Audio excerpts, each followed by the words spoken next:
नमस्कार मित्रांनो, मी उदय लाड पुन्हा एकदा स्वागत करतो आपल्या सर्वांचं आवडत्या यूट्यूब चॅनल शेती मित्र वर व्हिडिओ पाहणाऱ्या प्रत्येक शेतकरी मित्राचे आणि कास्तकार बांधवाचे आजच्या व्हिडिओमध्ये मनापासून खूप खूप स्वागत। मित्रांनो, थंबनेल पाहितलं, टायटल वाचलं हो मित्रांनो, सामान्य सोयाबीन उत्पादक कास्तकार बांधवांचा सर्वात महत्त्वाचा सवाल की अखेर सोयाबीनच्या पिकामध्ये कीटकनाशकाची पहिली फवारणी करत असताना कोणत्या कीटकनाशकाचा वापर करायला पाहिजे।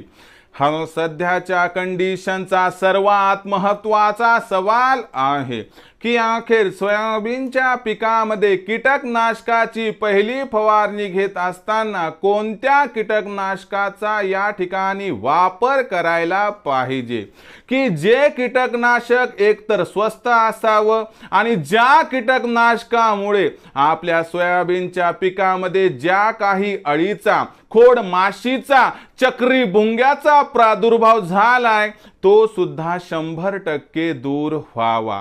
तर आपल्या प्रश्नाचा अचूक उत्तर जाणून घेण्यासाठी की अखेर सोयाबीनच्या पिकामध्ये कीटकनाशकाची पहिली फवारणी करत असताना कोणत्या कीटकनाशकाचा वापर करावा, या प्रश्नाचा अचूक उत्तर जाणून घेण्यासाठी आता आपण सर्वांनी हा व्हिडिओ शेवटपर्यंत पाहावा। हा व्हिडिओ सुरुवातीपासून शेवटपर्यंत पाहत असताना जर आपल्याला मनापासून आवडला तर जरूर या व्हिडिओला या ठिकाणी एक लाईक करा। जास्तीत जास्त कास्तकार बांधवांपर्यंत हा व्हिडिओ पाठविण्यासाठी या व्हिडिओला या ठिकाणी जरूर शेअर करा। सबस्क्राइब करून जरूर नोटिफिकेशन बेलला ऑल करा, यामुळे येणारा प्रत्येक व्हिडिओ हा आपणास या ठिकाणी मिळत राहतो।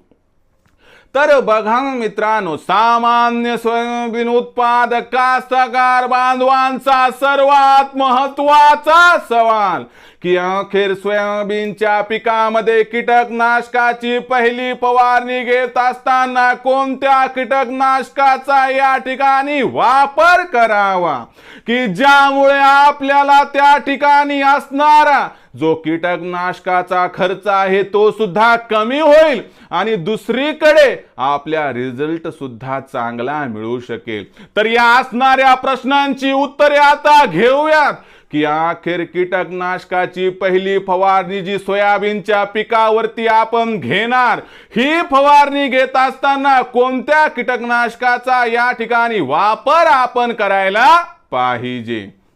तर बघा मित्रांनो, सगळ्यात पहिली महत्त्वाची गोष्ट की या ठिकाणी कीटकनाशकाची पहिली फवारणी कधी घ्यायला पाहिजे। तर लक्षात घ्या, सोयाबीनच्या पिकामध्ये कीटकनाशकाची पहिली फवारणी घ्यायची असेल तर ही फवारणी जेव्हा आपलं सोयाबीनचं पीक हे 25 ते 35 दिवसाच्या दरम्यान असेल तर या परिस्थितीमध्ये आपण सोयाबीनच्या पिकामध्ये कीटकनाशकाची पहिली फवारणी घ्यायला पाहिजे। पण सुरुवातीच्या काळामध्ये आपल्या सोयाबीनच्या पिकावरती असणारा चक्रीभुंगा, अळी, खोडमाशी या सर्वांचा प्रादुर्भाव एका मर्यादेपर्यंत असतो, म्हणून हेवी डोसेसचा वापर सुरुवातीच्या काळात करण्याची गरज नाही। आणि म्हणूनच मित्रांनो, सुरुवातीच्या काळामध्ये आपल्याला हलक्या सालक्या कीटकनाशकांचा वापर करायचा आहे। यामध्ये तुम्हाला दोन ऑप्शन सांगतो। पहिला ऑप्शन आहे इमामेक्टिन बेंजाइट आणि दुसरा ऑप्शन आहे क्लोरोपायरीफॉस। तर इमामेक्टिन बेंजाइट जर घेतला आपण तर याचं प्रमाण काय, 15 ते 20 लिटरच्या पंपाला 12 ते 14 ग्रॅम घ्यायचंय आणि जर क्लोरोपायरीफॉस घेतलं तर याचं प्रमाण आहे 20% प्रवाही जे क्लोरोपायरीफॉस आहे तर ते आपल्याला घ्यायचे 40 ml 15 ते 20 लिटर पंपाच्या टाकीला।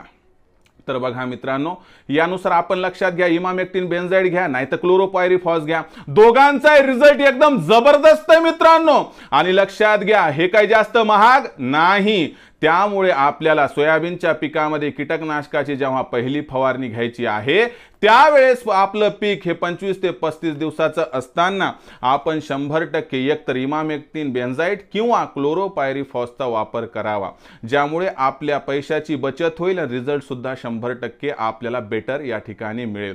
तर याच गोष्टी असतात मित्रांनो की ज्यामुळे एक तर खर्च एकीकडे कमी होतो आणि रिझल्ट बढिया मिळतो।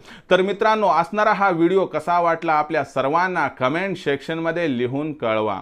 हा व्हिडिओ आवडला असेल तर लाईक करा, सामान्य कास्तकार बांधवांपर्यंत पाठवण्यासाठी शेअर करा, सबस्क्राईब करून जरूर नोटिफिकेशन बेलला ऑल करा। यामुळे येणारा प्रत्येक व्हिडिओ हा आपणास या ठिकाणी मिळत राहतो। तर मित्रांनो, अशाच एका नवीन व्हिडिओसह मी आपला मित्र उदय लाड आपल्या सर्वांच्या आवडत्या यूट्यूब चॅनल शेती मित्रावर मिळत राहील। तोपर्यंत माझ्या प्रत्येक शेतकरी मित्राच्या आणि कास्तकार बांधवाच्या आजच्या व्हिडिओमध्ये मनापासून खूप खूप आभार।